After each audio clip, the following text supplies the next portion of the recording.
Buenas noches, Lee. Buenas noches, compañera. Ahorita vamos a iniciar.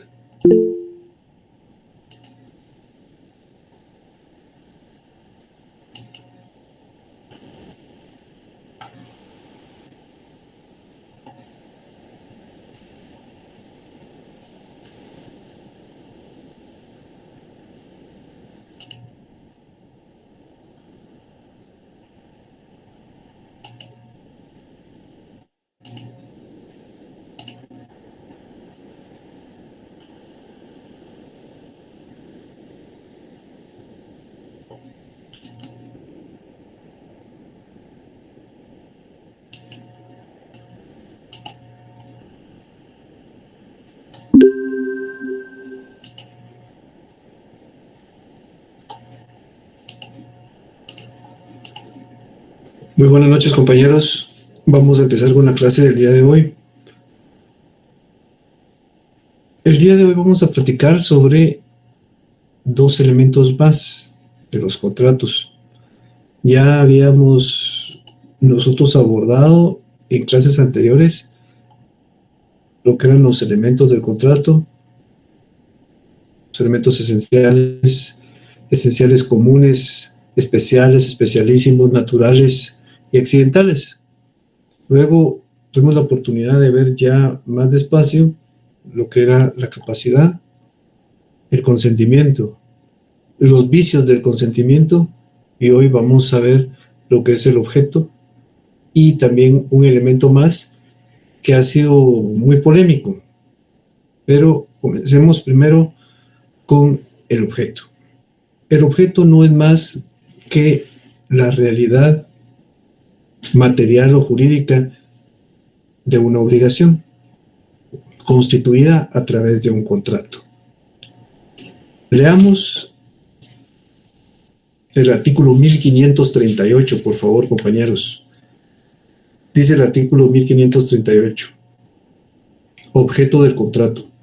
No solo las cosas que existen pueden ser objeto de los contratos, sino las que se espera que existan, pero es necesario que las unas y las otras estén determinadas a lo menos en cuanto a su género. La cantidad puede ser incierta con tal que el contrato fije reglas o contenga datos que sirvan para determinarla. Los hechos han de ser posibles, determinados, y en su cumplimiento han de tener interés los contratantes. Entonces, compañeros, eso es precisamente el objeto, esa realidad material. Como podemos ver, no necesariamente,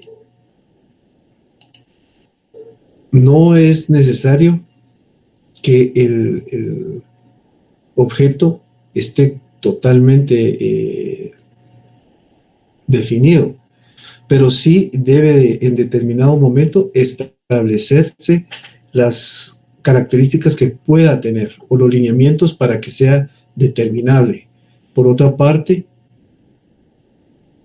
tampoco es necesario que sea un objeto en sí, pueden ser servicios, pueden ser conductas, ¿verdad? Servicios, por ejemplo, un servicio en el cual se esté realizando alguna fumigación o alguna cosa así. Las conductas puede ser que se contrate a un pintor para que se elabore una pintura en específico o se pinte una casa o alguna cuestión así. Entonces, eso es el objeto. El objeto se encuentra vinculado estrechamente con lo que es el consentimiento. El consentimiento es la coordinación de dos o más voluntades para llegar a un mismo objeto, a una misma meta. Y eso es el consentimiento. Entonces, esa misma meta, ese mismo objeto, ese mismo fin es el objeto. Un ejemplo de esto es dos personas que quieren vender, una quiere vender y otra quiere comprar una casa. Entonces se ponen de acuerdo, sus voluntades hacen que nazca el consentimiento. El consentimiento es que en determinado momento se logre vender y comprar una casa, y el objeto es la realidad material, es la casa. El objeto, compañeros, reúne o tiene que reunir por lo menos 3 requisitos, 3 características esenciales para que el mismo nazca la vida jurídica. La primera de ellas es que sea posible. El objeto tiene que ser posible. Tiene que existir o existir a futuro. Yo ponía un ejemplo, tal vez es un tanto burdo, pero creo que funciona muy bien para esto. Hace algunos años yo tuve la oportunidad de leer un artículo en el periódico sobre una posible notificación que se estaba haciendo en otro país en relación a terrenos que se encontraban en nuestro satélite natural, en la Luna.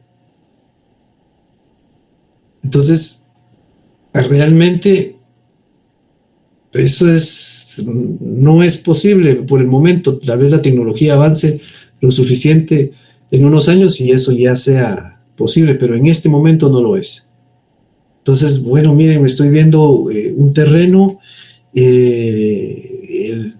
las medidas son favorables, el precio todavía más favorable, pero ¿en dónde está? Está en la Luna. Entonces no es posible, no tiene ese factor de posibilidad que debería de suscitarse, que debería de tener, que tiene que tener el objeto. Veamos el artículo 1539, porque este es otro ejemplo de posibilidad, de la posibilidad que hay en relación a un objeto, pero un objeto futuro.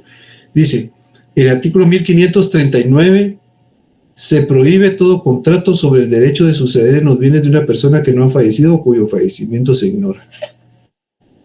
Esto se debe a que, si bien es cierto, puede ser objeto de una obligación, un elemento a futuro que tenga las condiciones necesarias para poderlo determinar, hay cosas que no, como por ejemplo la herencia a futuro. Resulta que yo sé que voy a ser heredero, soy la única persona que puede ser heredero de un familiar mío lejano, pero yo no puedo disponer de mi derecho a heredarlo y él todavía no ha fallecido. Será hasta que fallezca el causante cuando la ley me llame para poder aceptar o no aceptar la herencia. Pero mientras él no ha fallecido, eso no se puede hacer. Y aquí está el artículo 1539 que sustenta esa situación.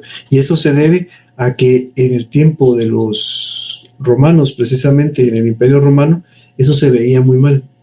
Se veía como inmoral que en determinado momento se pactara o se contratara o a futuro la herencia o los derechos que se tenían sobre una herencia o sobre alguna masa hereditaria.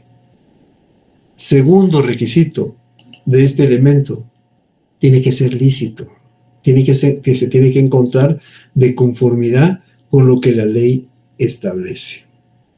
No puede estar fuera del comercio de los hombres. Les ponía yo un ejemplo en algún momento en relación a la venta de algún narcótico o estupefaciente que esté prohibido expresamente por la ley, como por ejemplo la cocaína o la marihuana, y que se celebre un contrato donde se está trasladando del dominio de una persona a otra. Eso no es factible. Ese objeto, esa realidad material, no puede en determinado momento ser parte de un contrato porque no es lícito. Entonces el contrato no nace a la vida jurídica. Por último, el elemento del objeto, el último requisito o elemento del objeto, es que sea determinado. Que el objeto sea determinado. Tiene que establecerse cómo es, cuáles son sus características. Yo les pongo un ejemplo. resulta que voy a comprar una televisión y quiero que la televisión tenga acceso a internet. Entonces, ya una vez establecido dónde las venden, pues voy. Y me dice el vendedor, mire, fíjese que tenemos varios tipos de televisiones, con un tamaño diferente de pantalla para cada una y con diferentes, eh, diferentes, Características. no, marca. Perdón, compañeros, perdón que a veces interrumpa la exposición, pero que sigo dando ingreso aquí a los compañeros. No, es diferentes marcas, lo cual hace que las televisiones pues sean distintas y tengan diferentes características, tal como decía el compañero. Pero resulta que me pregunta el vendedor, mire, ¿y cuál es qué es por lo cual usted se va a decidir? Pues yo le diría, bueno, mire, fíjese que la verdad todavía no estoy seguro por cuál me voy a decidir. Entonces quiere decir que el objeto de esa obligación no se encuentra determinado, porque no sé exactamente todavía cuál es o qué es. Para poderlo determinar, tienen que existir las características necesarias dentro del contrato. Es por eso que dentro de este requisito de que el objeto sea determinado, existen dos situaciones, dos caminos. Una, que el objeto se encuentre perfectamente determinado dentro del contrato. Diga, bueno, se va a comprar una televisión con tales características, con el tamaño tal, con la marca tal, y que si no está debidamente determinado, tenga que, dentro del contrato, tenga las características o la relación necesaria para poder determinarlas. Para poder decir, miren, fíjese que será una cosecha y la cosecha será dentro de tal y tal temporada, por lo cual se generarán tanto de producto con las siguientes, las siguientes características necesarias, y ya se puede determinar de una manera concreta cuál es el objeto de la obligación que fue elaborada mediante un contrato. Entonces, los requisitos o características esenciales del objeto son, primero, que sea posible; segundo, que sea lícito; y tercero, que sea determinado. Ese es el elemento, uno de los elementos esenciales comunes. El objeto, eso va en todos los contratos, compañeros, absolutamente en todos. Todos tienen los siguientes elementos: capacidad, consentimiento y objeto. Todos, absolutamente todos. Pero hay uno, que es el que vamos a ver a continuación, que es un tanto abstracto y ha sido objeto de varios análisis, y hay gente que es partidaria y otros autores que no lo son. De hecho, existe una corriente causalista y otra corriente anticausalista. Es la causa. La causa no es más que la motivación para generar una situación posterior. Es decir, hay causa y hay un efecto. Entonces, en el año de 1804, vino Napoleón y le habló a varios juristas para que en determinado momento se elaborara un código civil, un nuevo código civil, el Código Civil francés. El Código Civil francés se le conoce también como Código de Napoleón. Dentro de este código, que ha influido tremendamente tanto a nivel europeo como latinoamericano, hubieron dos artículos que llamaron poderosamente la atención. El primero era el artículo 1108. El artículo 1108 literalmente establecía, son elementos del contrato el consentimiento, el objeto, la capacidad, pues los elementos esenciales comunes que nosotros vimos, y la causa. Entonces, la barra de abogados de Francia se quedó sorprendida porque también el artículo 1131 decía la obligación sin causa o con una causa falsa o una causa ilícita no produce efecto. No produce efecto. Entonces, ¿qué es lo que estamos, de lo que estamos hablando? Dijeron entonces la gente de la barra de abogados francesa, que es como decir el colegio de abogados de aquí. Dos de los juristas que participaron, Jean Domat y Joseph Potier, fueron inquiridos, ¿verdad? Les dijeron, miren, ¿de dónde está el fundamento o qué quieren dar a entender ustedes con la causa? Entonces, Joseph Potier no contestó, ni siquiera se pronunció. Pero Jean Domat sí. Jean Domat sí se pronunció. Pero no contestó directamente, sino que lo que hizo fue que él elaboró un libro que se llama Tratado de las Leyes Civiles. Ahí él no definía la causa como tal, pero sí daba ejemplos. Entonces, él hizo un análisis sobre tres tipos de contratación. El primero de ellos, la causa en los contratos bilaterales. Los contratos bilaterales son aquellos en los cuales hay obligaciones y derechos para ambas partes. El ejemplo típico de esta situación es la compraventa. Un comprador y un vendedor. ¿Verdad? El comprador tiene como derecho que le den la casa y su obligación es pagar el precio.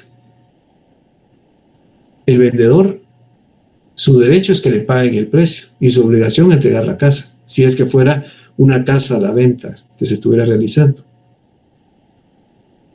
Entonces él decía, no, la causa aquí es el hecho, la motivación que existe para poder adquirir derechos y obligaciones y trasladar algún tipo de bien. Luego aparece la causa en los contratos a título gratuito. Los contratos a título gratuito, compañeros, no son más que las donaciones, y las donaciones son consideradas como obsequio o como un regalo, ¿verdad?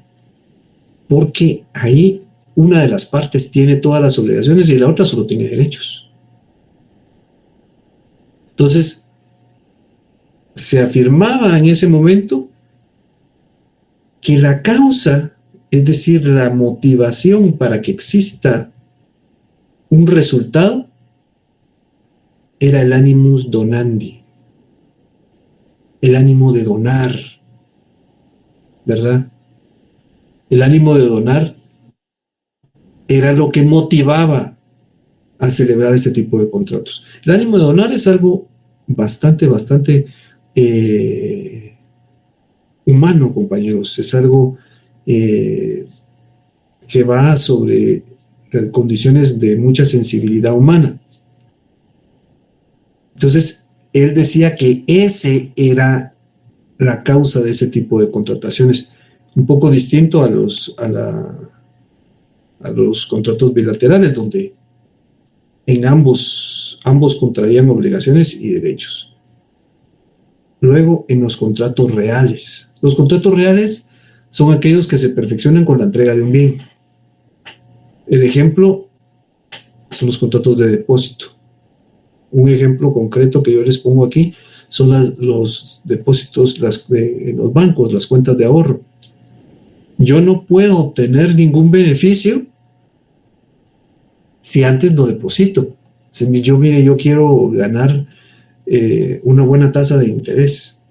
muy bien, pero no voy a depositar nada.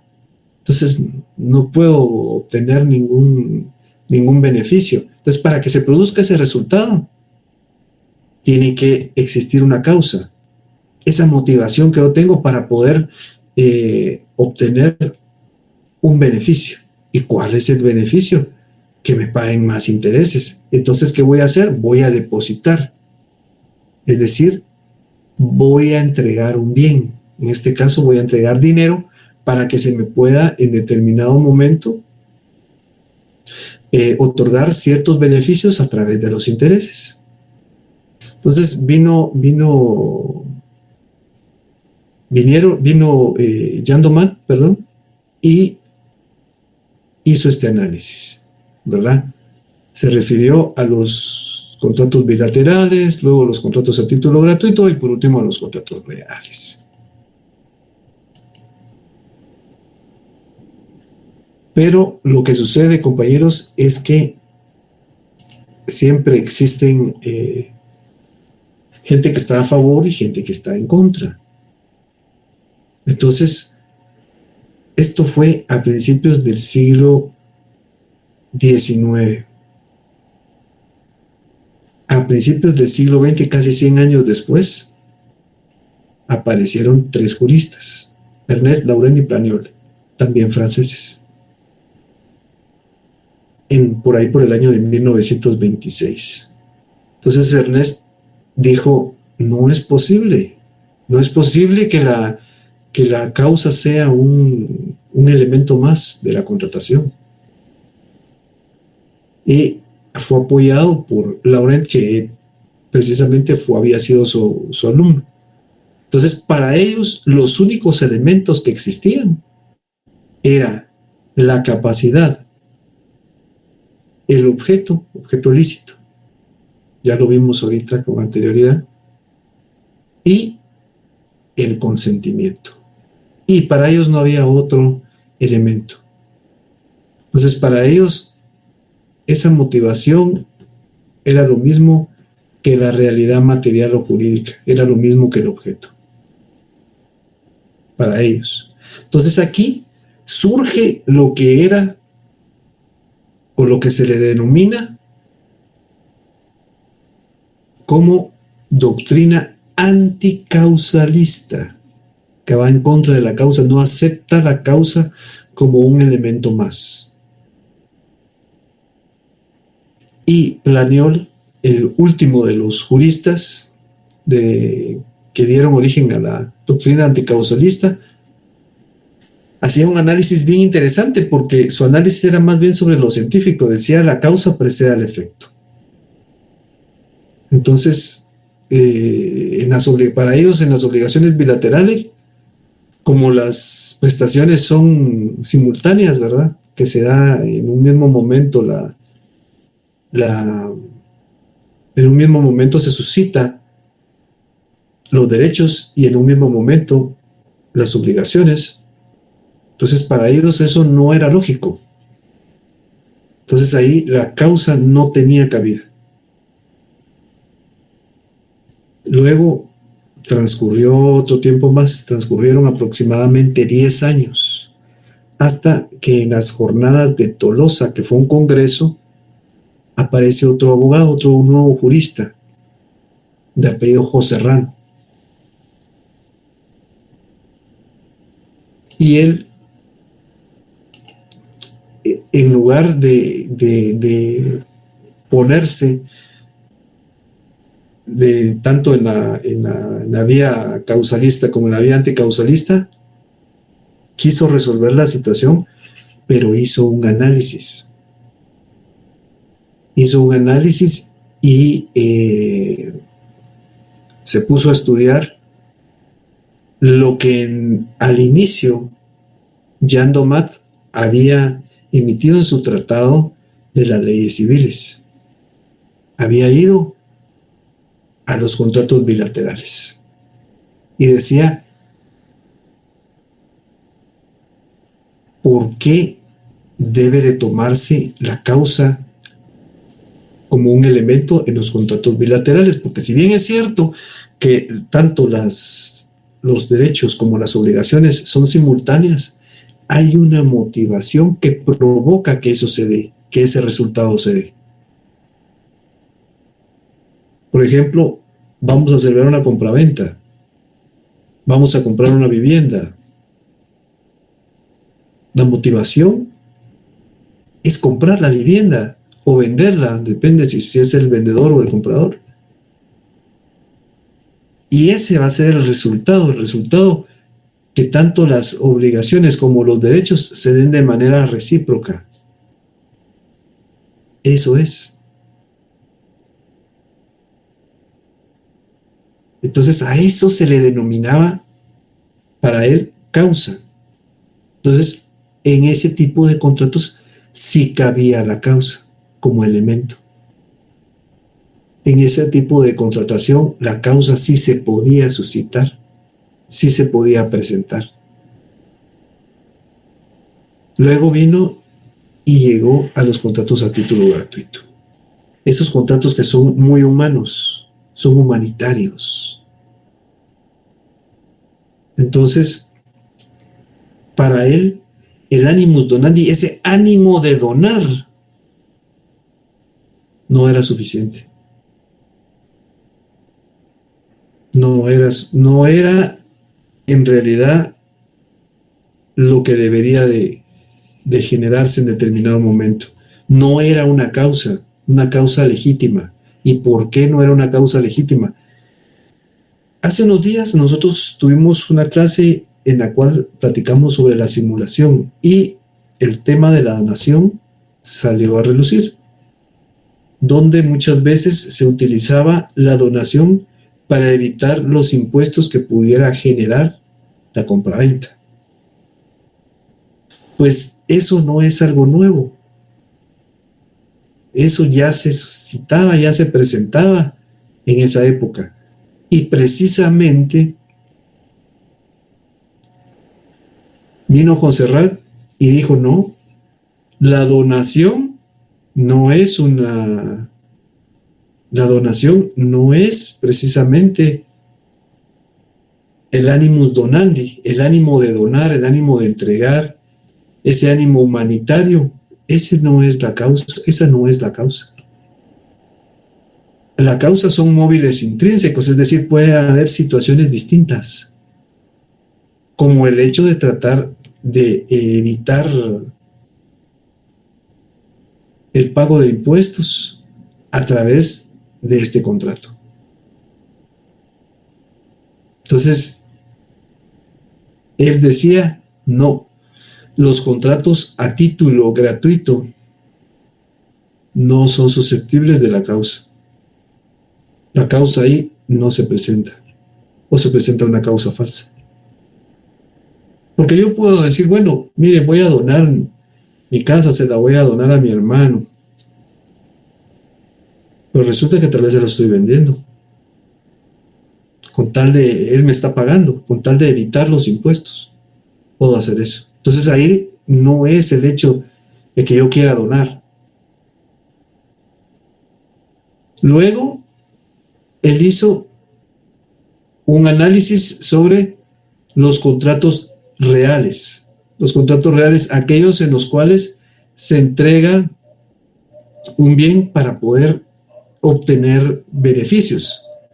Entonces a eso se le denominaba como contratos reales.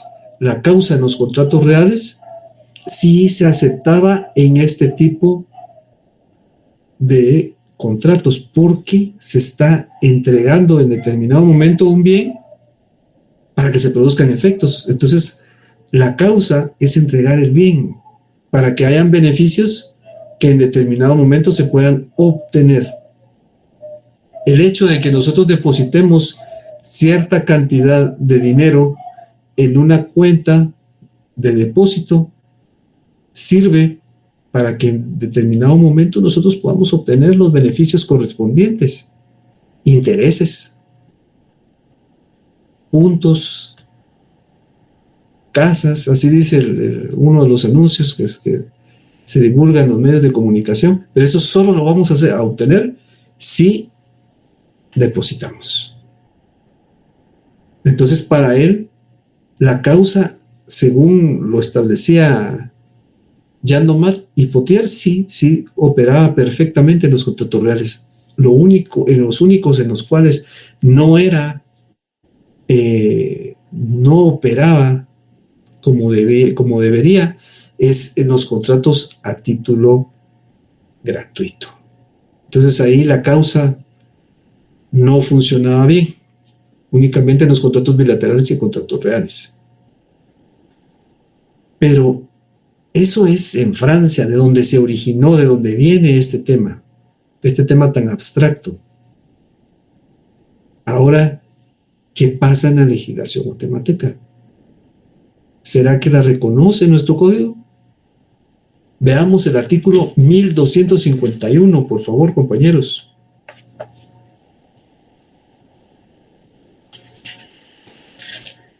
Del Código Civil. Dice el artículo 1251, el negocio jurídico requiere para su validez capacidad legal del sujeto que declara su voluntad, consentimiento que no adolezca de vicio y objeto lícito. Pero aquí no vemos que exista o que se presente la causa. Entonces, nosotros diríamos en primera instancia, bueno, el código es anticausalista porque no incluye dentro de este artículo lo que es la causa, no reconoce a ese elemento. Pero veamos el artículo 1535, por favor, compañeros. El artículo 1535 del Código Civil establece el primer párrafo, concretamente. En todo contrato bilateral hay condición resolutoria, y esta se realiza cuando alguna de las partes falta el cumplimiento de la obligación en lo que le concierne. Condición resolutoria, compañeros, es dejar sin efecto un contrato. Se queda sin efecto. ¿Pero por qué se queda sin efecto? Puede ser que, pongamos nuevamente el ejemplo de la compraventa. Que si bien es cierto, ambas partes tienen derechos y obligaciones, pero para el perfeccionamiento de la compraventa se tiene que pagar el precio, se tiene que entregar el bien. Si en dado caso no se entrega o no se cumple, entonces existe una cláusula resolutoria. Quiere decir que deja sin efecto el contrato. ¿Y por qué lo deja sin efecto? Porque no hay causa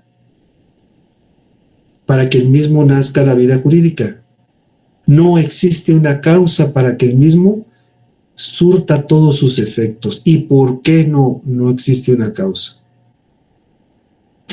¿Por qué no existe la causa? ¿Por qué no se está suscitando? Porque no se está cumpliendo con los elementos que tiene el contrato. Entonces, aquí tácitamente, compañeros, se reconoce que nuestro código es causalista y no anticausalista como se estableció en un inicio. Es causalista, reconoce a la causa, pero de manera tácita. Existen otros artículos que veremos cuando veamos otros temas, donde también se puede observar que la causa forma parte de nuestro Código Civil. Es un elemento más en la contratación. Este es un tema un poquito abstracto, compañeros, pero no sé si tienen ustedes alguna duda, alguna observación, alguna inquietud sobre el mismo.